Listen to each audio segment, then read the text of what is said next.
the Leshinski family, for me, represent what you are willing to put on the line to serve your God well. And I see it in each and every one of the family members. I don't know the parents so much as I've known Yaron and his younger brother, but the whole family is so much involved with doing within Israel. A terrible, horrific tragedy in Washington, D.C., a despicable murder of 2 Israeli diplomats, both assigned to the Israeli embassy in Washington, D.C. And we know the families. And we want to share what this means. We are processing grief. The Jewish community throughout the United States, certainly in the Washington, D.C. area, is processing grief. Israelis experiencing grief. The Israeli embassy staff, led by the relatively new Israeli ambassador to Washington, Yechiel Leiter, a friend of mine, experiencing grief and outrage today, Thursday, the 594th day of war. Welcome to Inside the Epicenter. Hi, this is Joel Rosenberg with a special report. I'm one of the founders of the Joshua Fund with my wife, Lynn. I'm the president of the Joshua Fund and the co-host with Lynn of this podcast, Inside the Epicenter. This is part of the educational mission of the Joshua Fund to help followers of Jesus Christ, but evangelical Christians, but really anybody, Jews, Muslims, people of no faith, other faith, anybody that's interested in a deep dive, a longer, deeper discussion about what's really happening in Israel, in the Arab Muslim world, in Iran, things that affect the region that we call the epicenter. Israel is the epicenter of the world, of the universe, as it were, according to the Bible. It's not that word, of course, isn't used, but in Ezekiel 5:5, God says, "I've set Jerusalem at the center of the nations and all the other nations around her." From God's perspective, Israel is the center of his plan and purpose. Of course, this is where Jesus went back to heaven from Jerusalem, and this is where he's going to return. So all eyes are on Jerusalem, but now all eyes in the United States and certainly in Israel are on 2 young diplomats with bright, smart, passionate, and their lives have been terribly taken out today, overnight. Actually, it happened on Wednesday by we'll get into the who, but somebody who hates Jews, hates Israel, and was shouting "Free Palestine." So we're gonna open this up, and I want to welcome onto the podcast for the first time, and in fact, just as we were coming on, my dear friend and colleague at the Joshua Fund, Gal Lavie, said, we were talking about when we would do a first podcast. This was not the topic that we wanted to discuss. Gal, first of all, welcome. I'm going to just introduce you, but just I want to say welcome. Yaron Leshinski, the man who was murdered, his girlfriend, Sarah Milgram. They were just about to get engaged. He'd bought a ring. He was about to propose. And Yaron, so I want you to share about him in a few moments. But first, just welcome. You're in Israel. I'm in Philadelphia. It's good to be with you, but I'm sorry. I mean, we're just under horrific circumstances. Yes. Thank you, Joel. It's good to be with you in this podcast. As I mentioned before, personally, I envisioned a different setting in which we talk about the important things in the epicenter, but now this tragic event is the one capturing the headlines all across Israel and the United States and the world.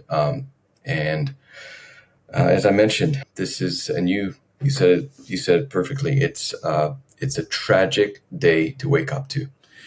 Yeah, so just putting in some context, first, who is Gal Lavie? Gal is the director of the founder's office inside the Joshua Fund. He works directly for Lynn and myself, helping to sort of air traffic control all the different opportunities and relationships that are coming inbound to us, and how do we manage those well. And he's in direct contact with so many of our allies and people who want to talk to us, or interview me, whatever. Gal is also an officer in the IDF reserves, served for many years, and has served for 3 rounds of reserve duty in this war. He was immediately called up as a reservist when the war began on October 7th. And we didn't have the benefit of having him at our side for more than 200 days in the war. But God, I'm so grateful for you, first of all, as a brother in the Lord, for a friend. You and I have known each other, your wife and kids, for a long time.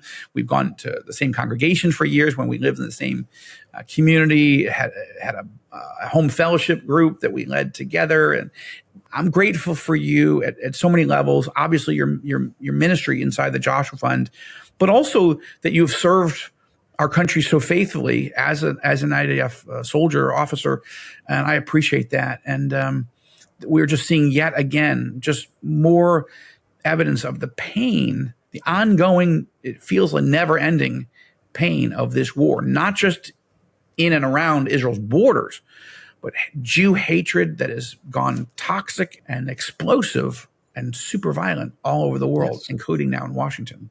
Yes, this is a tsunami. I think this tragic event of losing Yaron and his almost to be fiancée, Sarah, just show us how this hatred, and we'll talk about what Yaron was standing for. Yes. I've been following him on LinkedIn. He was, posting once in a while, and also sharing his own thoughts about his work, his position, and what his agenda was.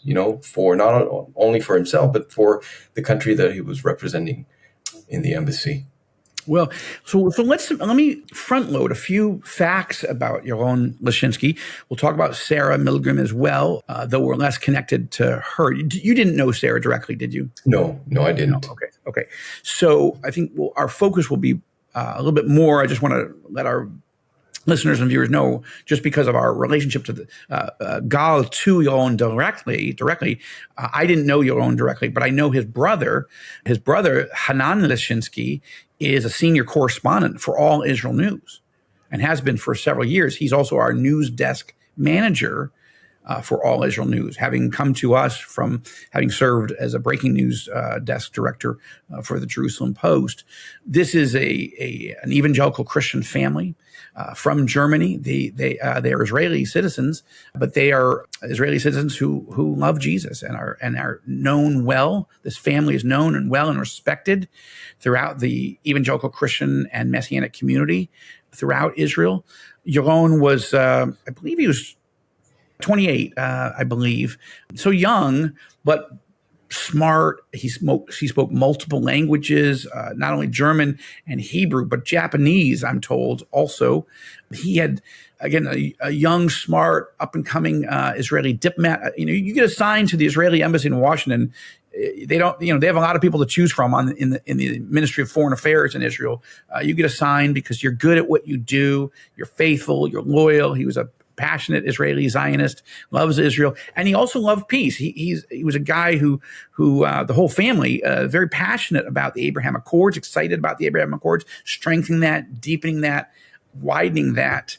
And he, from talking to others that know him, had a sense of optimism that with President Trump's help and American help, and that there was a real opportunity to expand these relations. But the whole embassy is devastated. Foreign Minister Gideon Sa'ar just putting out a statement, not just of sympathy, but I would say laced with anger at this, as you described it. It wasn't his words, but yours, tsunami. But the idea that the Jew hatred, the anti-Semitism, the anti-Israel sentiment that so many left wing and some on the far right are also promoting is having violent effects. This is not just, the criticisms of Israel, you could say, are valid, but hatred of Jews and delegitimization of Israel and the Jewish people is way out of bounds, and it's leading to violence. And so why don't you start talking about your own help? As an Israeli, as a Zionist, as a Christian,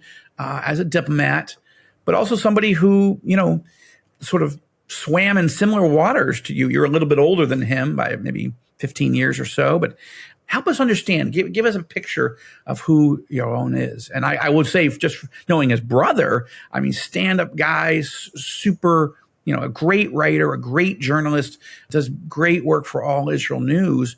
The family's just devastated, rattled, shocked, Yeah. shaken. And I think the Leshinski family for me represent what you are willing to put on the line to serve your God well. And I see it in each and every one of the family members. I don't know the parents so much as I've known Yaron and his younger brother, but the whole family is so much involved with doing within Israel. He's got a I first sister met, too. That's very much involved in the Christian community in Israel. when I'm thinking about the Leshinski family, it brings to mind the fact that they've moved to Israel more than a decade ago from Nuremberg to Israel. I first met Yaron as I was involved in youth ministry in Israel. And he was one of those, new faces, kind of like the new kid on the block in a sense. And how hard it is to reintegrate into a new culture, a new society, a new place, a new culture. And I think he did it tremendously well. I mentioned to my wife when I found out that he got murdered, he's one of those persons that really enter into your heart because he's so intelligent, so peaceful, so like a gentle soul.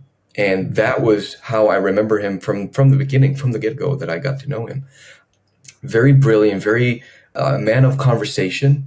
I recall one time that I was sitting with him on a bus, one of those programs that he was participating in and I was part of. And we talked about his family, we talked about his hobbies, we talked about how it was to move to Israel from Germany. And, I'm a German descent. Descendant of Germany.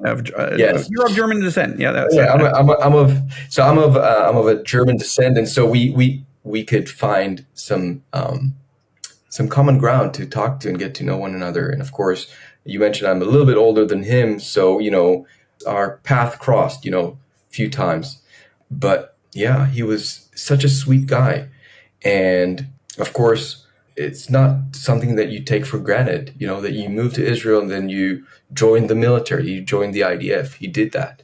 So as he was moving from the stage of being a teenager or, someone who's just finishing high school and then moving into the military, then we got to know him as he was in the IDF. And so again, serving his country, very Zionist, very idealistic.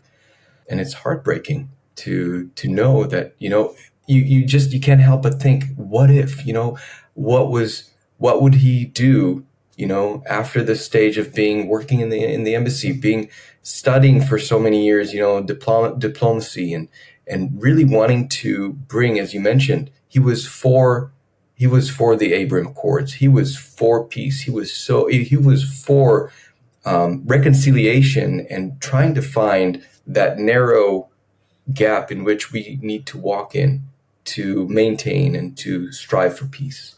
Yeah. I'm going to read a little bit from the lead story as of Thursday morning, May 22nd, the lead story on All Israel News. Israeli embassy staffer Yaron Leshinski and soon-to-be fiancé killed outside Jewish Museum in Washington in anti-Semitic attack. That's the headline in All Israel News. The subhead was, the couple were planning to get engaged in Jerusalem next week. So you think these are two young, idealistic people serving their country, serving in a foreign country, serving the United States in Washington, and with such hopes and dreams for the future. We've got a beautiful picture of them at the embassy with the Israeli flag, the American flag, and it's just such a lovely young couple. I mean, they here's just a few paragraphs from the story. 2 staff members of the Israeli embassy in Washington, D.C. were shot and killed at close range Wednesday night while attending an event hosted by the American Jewish Committee at the Capitol Jewish Museum. The two staffers were attending a cocktail event for young diplomats and Jewish professionals called the Young Diplomats Reception, which was organized by by something called Access, the American Jewish Committee's Young Professional Division. The event was about working to address humanitarian crises in the Middle East and North Africa. The Israeli embassy spokesperson Tal Naim Cohen said in a statement, 2 staff members of the Israeli embassy were shot this evening at close range. Goes on to say, we have full faith in law enforcement authorities on both the local and federal levels to apprehend the shooter and protect Israel's representatives and Jewish communities throughout the United States. That has happened. The shooter, the alleged murderer, I'm going to say alleged because it hasn't been proven in a court of law, though there were witnesses there, but I'm going to stick with the legal language of alleged. The alleged shooter is of Hispanic origin from Chicago, who shouted and said he did this. He took responsibility and said he did this to free Palestine. And this comes from, among other reports, Israeli ambassador to the United States, Yechiel Leiter, who I've interviewed on the Rosenberg Report. We've aired part of that discussion here on the Inside the Epicenter podcast. I've known Yechiel for 15 years or so. Yechiel, by the way, Ambassador Leiter's oldest son was killed in Gaza as a special forces commando, killed in the early months of the war. The ambassador put out a statement to say the couple was gunned down tonight in the name of, quote, free Palestine. And they were a couple about to be engaged. Leshinski had already purchased the engagement ring, was intending to propose to his girlfriend, Sarah, on a trip to Jerusalem next week. You know, I just think that, as a believer, you live your life every day not knowing how much time we have. But you don't live in fear. You can't live in fear what's going to happen tomorrow. But I think that, so I'm grateful that Yaron is in heaven. I have no doubt about that. I don't know Sarah. I'm gonna make an assumption that given what we know about Yaron's faith, Sarah was almost certainly a believer. I don't know the family. I just want to be respectful, and I'm not sure how she'd characterize that or the family would. But I think it's a logical extension of knowing who Yohon is, who the family is. So I find comfort in knowing that when a follower of Jesus is taken from this world, they are in heaven forever and ever. They have no fears. Their sins have been forgiven. And I love that the emotion is getting the best of me. But I guess I would just say this. You live every day knowing that anything could happen, but you don't think anything's going to happen in Washington, D.C., right? They weren't walking through Ramallah. They weren't walking through Gaza City. He wasn't, in full combat gear, in some refugee camp in Gaza. He wasn't in Lebanon. He's not taking out Houthi missiles. And, it's so the shock is just overwhelming that these 2 lives have been snuffed out in the capital of the world, the capital of America's greatest ally. Foreign Minister Gideon Sa'ar said it very well, and as he shared his condolences with Yaron's father, he said Yaron was a soldier fighting on the front line. Yeah, and when we think about the hard work that our people are doing in the whole aspect of advocacy, and how do we represent Israel and the government and all those decision makings that we've seen through the last, more than a year and a half now since the war started. It just we're in 20 months. 20 months. Yeah, it's astonishing. Months. It just caused you to respect and appreciate even more these young diplomats like Yaron and like Sarah and what they sacrificed.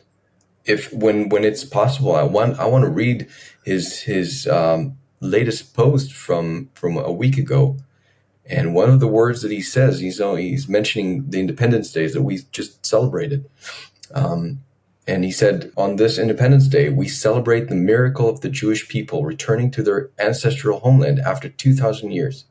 The road has not been an easy one. since October 7th, Israel has been fighting on multiple fronts to defeat Hamas as a military and governmental structure, to shape the strategic environment in the day after, and to tell the world the truth about Israel. And then he's finishing, we are deeply grateful for the historic alliance with the United States and the great American people who have stood by our side and have been close partners in these efforts. And then he finishes, I look forward to working with this administration to bring about more security, freedom, and peace.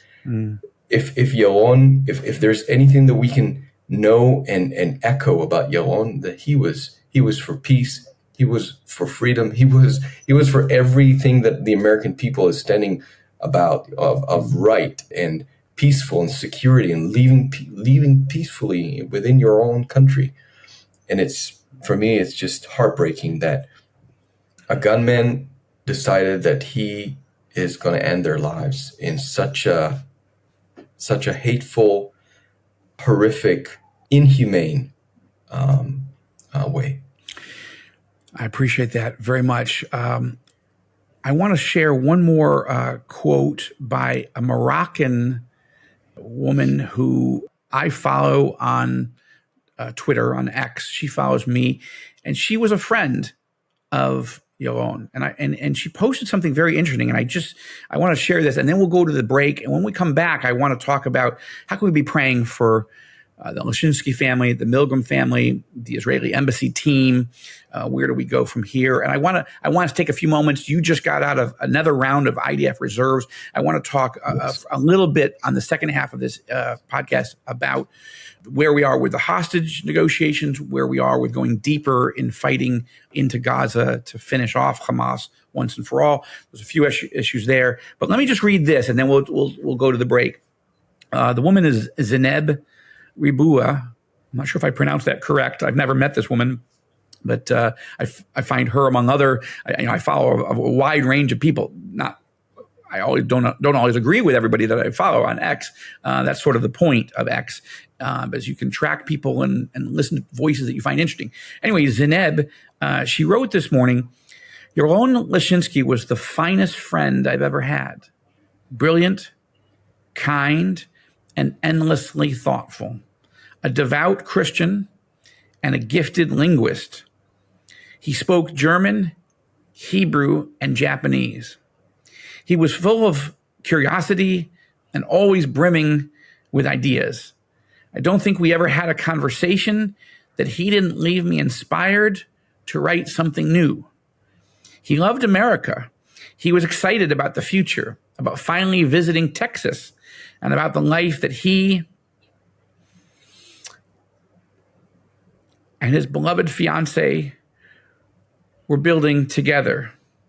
I was supposed to meet her today, she wrote. They are both now gone. The loss is immeasurable. The world has lost two extraordinary souls, and I have lost a dear friend who made every moment brighter. I think every Israeli diplomat would want to have someone post, an Arab post that about you when you leave this world. We'll be back with the Inside the Epicenter podcast in just a moment. Please don't go away. I want to read a passage from Scripture as we think about how to just put this in context spiritually, and then some prayer requests. But I'm going to draw our attention to 2 Corinthians, Paul's second letter to the Corinthians, chapter 1, verses 3 through 5. Blessed be the God and Father of our Lord Jesus, the Messiah, the Father of all mercies and the God of all comfort, who comforts us in our affliction, so that we may be able to comfort those who are in any affliction with the comfort with which we ourselves have been comforted by God. For as we share abundantly in the Messiah's sufferings, so through the Messiah, through Christ, we share abundantly in comfort as well. Welcome back to this special report of Inside the Epicenter.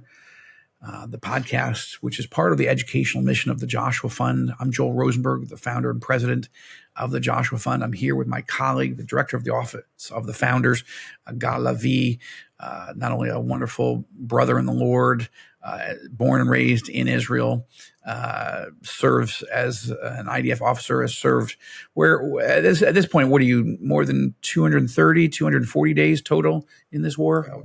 I would say 230 plus days. Okay, both on the Gaza, in the Gaza theater, that area, and then up on the Lebanon border. So, first of all, thank you again, Gal, for being a friend, for being a great Joshua Fund teammate, and being a wonderful believer. You and your wife and your kids, and also faithfully serving Israel and defending us from all threats. And this has been the worst nightmare of 20 months that we've gone through. So I just want to say thank you, and I want to sort of re-welcome you back onto the second half of the podcast. Well, thank you for having me. It's wonderful. Again, the topic is grim, I know, but I hope that our listeners, our viewers, would really get a glimpse of what it is to live in Israel, serve our country, and face sacrifices. Absolutely. As we pay honor and tribute in this podcast to Yaron, Leshinski, a believer, a Christian, Israeli citizen, young diplomat serving at the Israeli embassy in Washington, D.C., and his girlfriend, his beloved girlfriend, who we were just about to propose to a week from now, engagement ring in hand, Sarah Milgram. We want to honor them, and I'm grateful that God, that you knew him, and as I'm texting with friends all over Israel, it's amazing how many. Again, as we learn more about Sarah, I look forward to her story. That we can share more about her story. I'm being cautious now. I just don't want to say things that I don't really know so much. But if Yohon was in love with her, she must have been pretty special. And those are scriptures that we as believers turn to time and time again, and we've had to do it over the last 20 months. You and I have had to go to sit Shiva with too many families who've lost loved ones either on October 7th or during this war. Yes. And of course, we know that it's not just Israelis who are grieving, that Palestinians in Gaza are suffering. And on this podcast, we've been very consistent with asking people to love and pray for and have an understanding of and empathy for people who are suffering on both sides of this border, and not just these two borders, but of course in Lebanon as well, and suffering in the West Bank for and slightly differently. But there's a lot of anti-terrorism operations going on in what we would say biblically is Judea and Samaria. The world calls it the West Bank. The world calls it the Palestinian Authority. But nevertheless, there are terrorist attacks happening. There's less attention in the media to that than what's going on in Gaza or Lebanon or wherever. But these have been heavy days. And when we talk about on this podcast that Israel's going through its darkest hour, and the Palestinians as well. I mean, you could argue for the Palestinians in 1948. They call it al-Nakba, the catastrophe, because the Arabs tried to destroy and kill the infant, nation state of Israel. But because we won, and God was so merciful as He brought us back to the land of Israel, and gave us freedom and gave us a sovereign state. But the Arabs, most Arabs, consider this a catastrophe in their world. 1967, again, the entire Arab world was getting ready to attack Israel and wipe us off the earth. Then Egyptian President Gamal Abdel Nasser said, "We're going to throw the Jews into the sea." But when that 6-day war was over, not only had Israel won, but it had almost quadrupled our land, taking Judea and Samaria, taking the Golan Heights, taking Gaza, and reunifying Jerusalem for the first time in more than 2,000 years. Again, for Palestinians, for many Arabs, many Muslims, this is a catastrophe, another disaster. For Israel, it's a moment of great relief and gratitude to the Lord and to our troops for protecting us from genocide. And now we're in this dark hour again. So some prayer requests. Yeah, we need to be praying for the Leshinski family. Hanan, one of Yaron's brothers, is a friend of mine. That's how I know the family. He's a wonderful believer. He's a great writer and journalist for All Israel News. He's our news desk manager, and has been doing this great work with All Israel News for several years now, coming to us from previous journalistic opportunities, but including at the Jerusalem Post.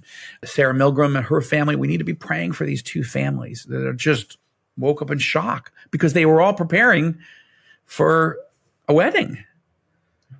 And talk about whiplash of the worst kind, emotionally and spiritually. And so we need to pray for comfort. We need to pray for wisdom for the Israeli ambassador in Washington, Yechiel Leiter, and his team.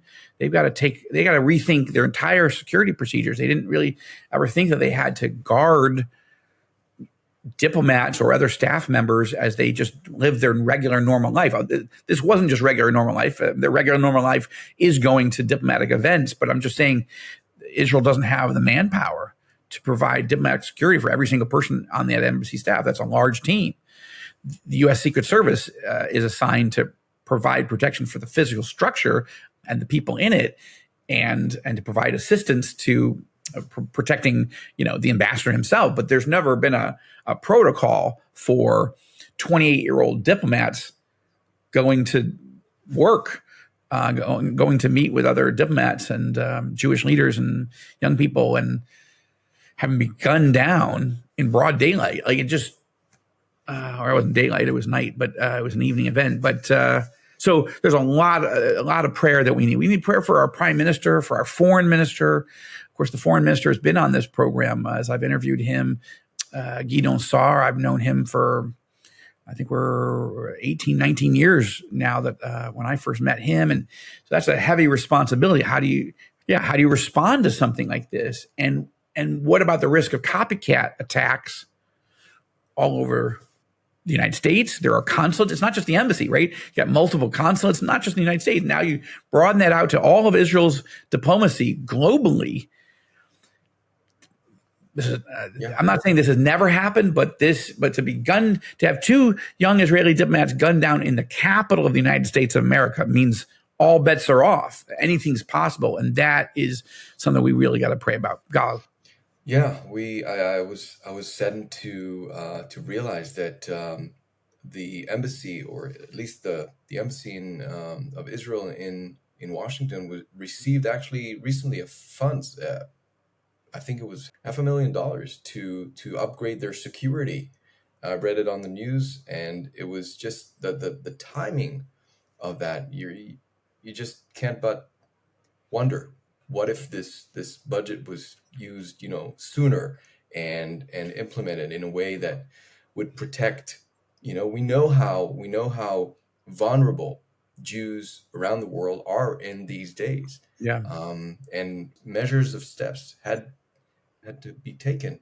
And unfortunately, these young couple are no longer with us. We are, as believers, we take the comfort that they're in a better place. They're in heaven with the Lord. But some of those hard questions need to ask: how do we make our diplomats, that the people that serve and fight on that battlefront, how do we protect them better? How do we allow them to make their work much more efficient, and for us to win?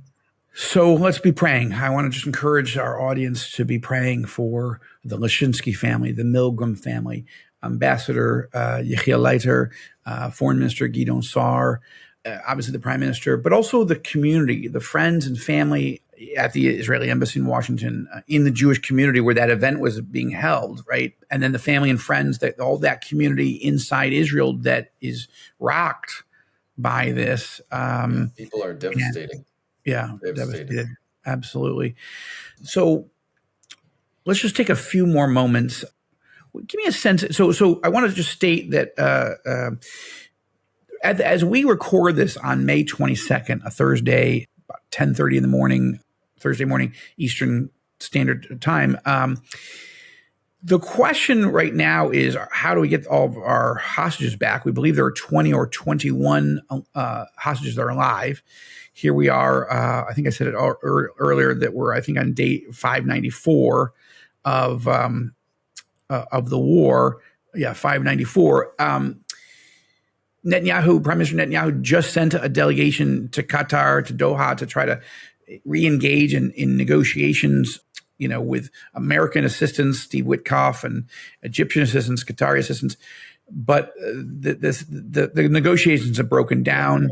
And as we record this, there's no evidence that right now that there's going to be, some sudden breakthrough. We need to pray for that, continue to pray for that. The fact that Idan Alexander, the dual U.S.-Israeli citizen, was released, okay, it was only one person, but each person counts, and he's alive. They didn't give us a dead body. Idan is alive. So we can't stop working for, pressing for, and in our case, you can say, well, all we can do is pray. No, that's what we need to do, and we need to pray that God would force Hamas, force them to let all these hostages go, or that we can rescue them somehow.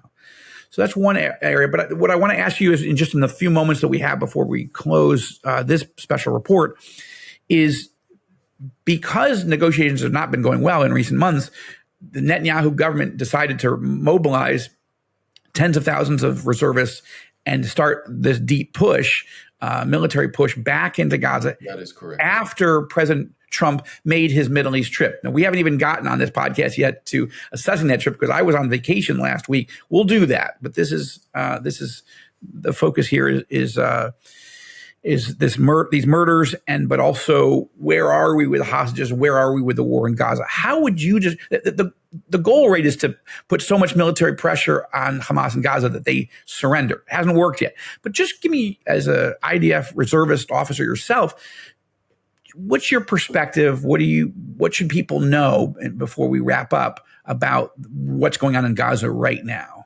So as of now, we have around 5 divisions maneuvering within Gaza. The idea is to go even deeper. Not a lot of people know, but in the past months of the war, there were certain areas that I think the IDF deliberately did not get to. Because again, in the back of our minds is always the hostages situation. Are we going to endanger them as we move forward within different operations? So I think the IDF right now is trying to first do very surgical moves. First of all, to move all the Gazans that are not part of Hamas, there are citizens of Gaza, move them into the humanitarian places. The IDF had made it very clear for the people of Gaza, you have to move to the humanitarian places so that you will not come in the crossfire. So we know that was one of the first moves. The second one is to go deeper and understand that, we have to go into those areas that we think the hostages or people that are holding them are at. Recently, we have heard about a special unit that went into Khan Yunis. They were dressed like Muslim women's because there was an intelligence that maybe one of the hostages are there, and the Hamas person that was keeping them went up above surface, and so to try to get more intel, try to get more leverage on Hamas to release the hostages and to make sure that their lives are not being endangered. But I think the IDF is doing a lot to make sure that if the negotiations are failing, as we see right now, it's stuck, it's not moving, that we have another leverage on Hamas to show we have the objectives. We want to preserve lives and the innocent people of Gaza that are suffering. As of now, a lot of humanitarian aid went inside Gaza to help the people get food and water and whatever they need, because there was a severe shortage of supplies inside Gaza. And we know that when there's no food and there's no water and there's people of Gaza are suffering, then our hostages conditions are getting worse. And so this is a very, very delicate, I don't want to say dance, but this is the delicate procedures of how do we move forward to ensure that another October 7th will not happen, and I think Prime Minister Netanyahu mentioned it in his speech to the press. He hasn't done that in many, many months. He said we have the goals, we have our objectives. We're going to reach there, but it's going to take time. And so we trust. So I want to clarify, and we've got to wrap, but I want to clarify. You're making an important point. So I had made the point that the Netanyahu government has mobilized tens of thousands of soldiers to go back in, because ultimately the objective is to finish off Hamas or to force them to surrender, lay down their arms, and go into exile. Okay, so that is an objective. Secondly, of course, is to gain. You're putting a little bit more emphasis, and I think rightly so, to broaden out my perspective. Gain intelligence about the condition and the location of the hostages, while being super careful not to suddenly inadvertently lead to their deaths. If there's a rescue operation that's possible, okay, but at least knowing where they are, gaining more intelligence about them, that's really important. And you say, it's an interesting point. That's a very delicate thing. But you're also saying that they're going into areas that they didn't before. One of the, because they had other strategic objectives. The goal wasn't at the beginning to occupy all of Gaza and control every square inch. The goal was to take out the major fighting brigades and divisions of Hamas, certainly end the rocket fire. There are occasional, a rocket here, a rocket there, but mostly that has been taken care of. But there's still bullets, bombs, weapons, AK-47s and others, RPGs, all that has to be found and removed so that nobody else can pick them up later. That's a lot to get done, but ultimately, Israel still, I don't want to say it's hesitating. I think, but you're putting an important point on it.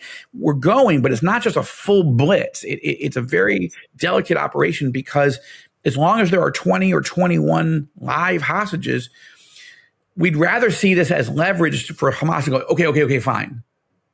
Here you go. Or even get some of them out and then take a pause and then try again. Netanyahu has offered, he's willing to take a pause, but he's not willing to lay down Israeli arms and end this war with Hamas still intact. So Prime Minister Netanyahu is keeping that ambiguity of the conditions of the, as we just learned recently, the upgraded Witkoff agreement.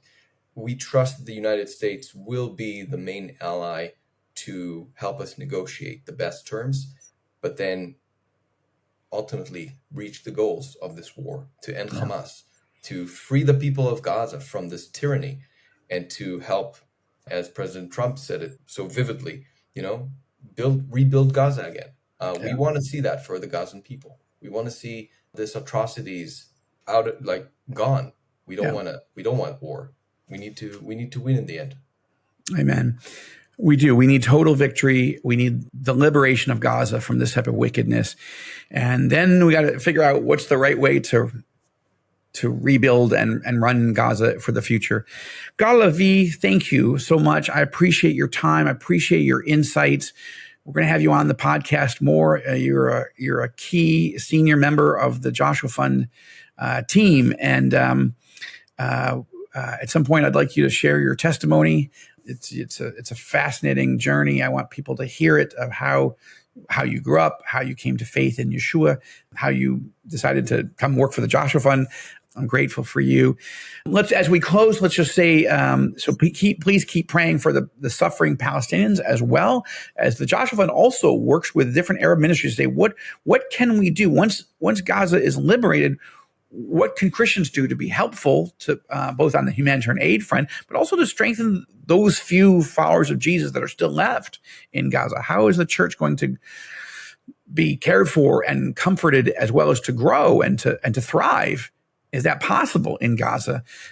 If you didn't hear the previous podcast that we posted just a few days ago, please listen to my conversation with Khalil Sayag. He's a friend of mine that helped me start All Arab News. He was born and raised in Gaza.